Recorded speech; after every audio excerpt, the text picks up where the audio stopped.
Donc moi je vais vous parler de quelques mots sur mon grand-père, Jean-Jacques Bloch. Il est né en 1933, donc il a intégré les EI en 1941. Donc c'est mon arrière-arrière-grand-père, Emmanuel Bloch, qui l'a emmené pour la première fois avec son frère, Élie Bengal, qui s'appelait Pierre Bloch à l'époque, Emmanuel Bloch fut par la suite raflé rue Sainte-Catherine par Claus Barbie. Donc, papy se fait beaucoup aux EI, où il se fait beaucoup d'amis qu'il gardera toute sa vie. Sa cheftaine, Ruth Goldman, et lui crée un lien tellement fort qu'elle donnera à son fils le prénom Jean-Jacques. Il deviendra donc le chanteur et compositeur Jean-Jacques Goldman. Papy sera totémisé Ibis entêté, totem qui lui va comme un gant, il est très têtu. Il décrit cette période où il a été posé comme celle qui a œuvré et a développé son instruction religieuse.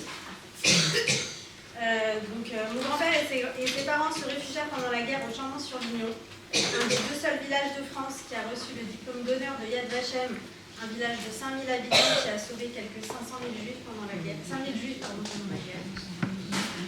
En 1969, lorsque ses enfants, donc ma mère, Ariel et mon oncle Carmi, avaient respectivement 7 et 9 ans, le groupe local de Lyon n'existe plus. Et donc il décide alors de recruter des animateurs comme Chantal et Raphaël Fellous et de recréer les EI à Lyon dont il sera le commissaire régional. Il a été très actif toute sa vie au sein de la communauté juive de Lyon.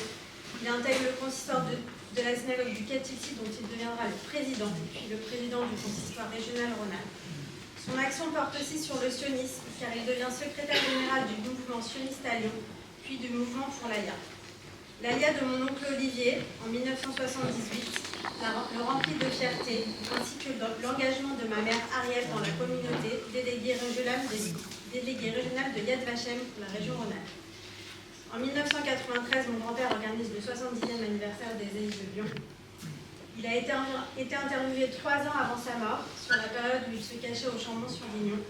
Et il conclura cette interview en disant « J'ai eu une belle vie, une vie heureuse. Je suis fière de mes enfants, petits-enfants et mes 16 arrière-petits-enfants qui continuent ma voie. Je ne pouvais espérer mieux. »